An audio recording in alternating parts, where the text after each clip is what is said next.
Good day to everyone. My name is Marin Lopez Jr., your presenter for today. Um, in this speech, I will talk about grit. So you people want to be successful?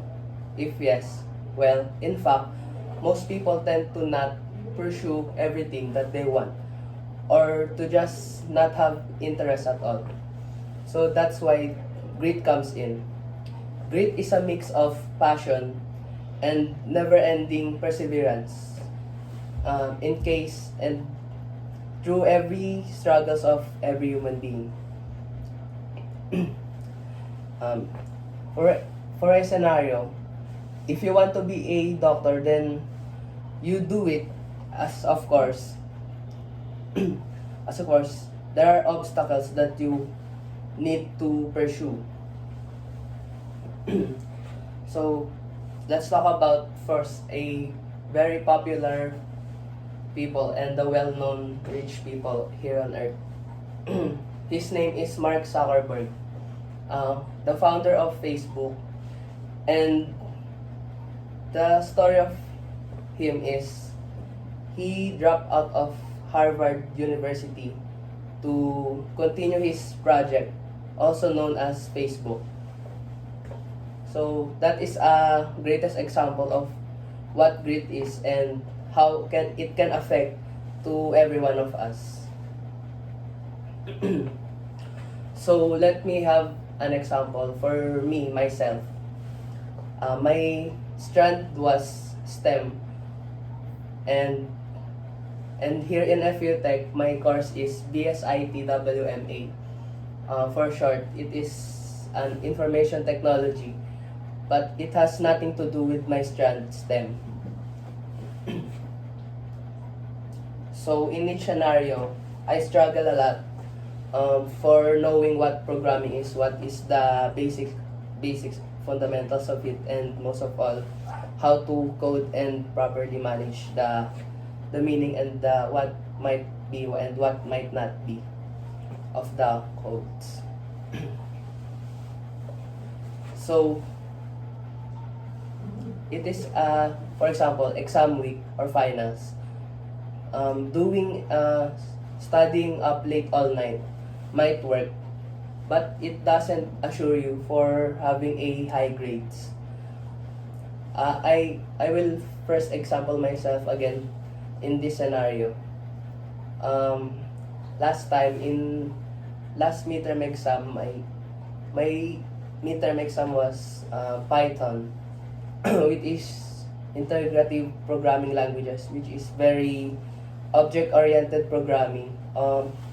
In easy language, it means this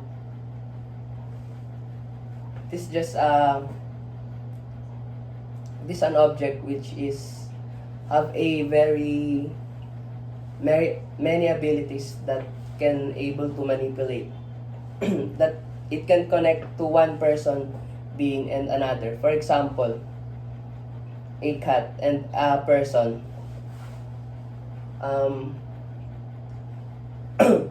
The cat cannot speak, but then the person is. So it has a link to each other. So I will not tackle all about that because it is very long. So what gritty people does is that they never focus on being successful. They struggle a lot and they willing to accept failures. So being along with the other fellow people might not assure you to become successful at all. It will boost your confidence, yes, but then you as yourself, you may or you may not, unless you have a focus to yourself. Granted that you don't have not much knowledge for a specific course on or subject.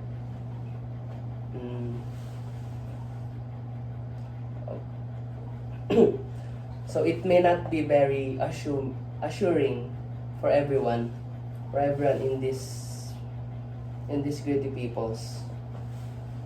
So the the confidence and the understanding of these people are very focus-minded, and they probably know what their goal is. For me, I want to be a professional website programmer. Just like that. But in reality, I will fail and I will fail. In conclusion, I have a very interesting quote. Do what is hard when it is easy, and do the easy things before they become too hard. Life is a never-ending possibilities, and probably you will fail and you will fail. And every sacrifices that you do may not count, but then it will serve as an experience for everyone. For you probably. Then thank you.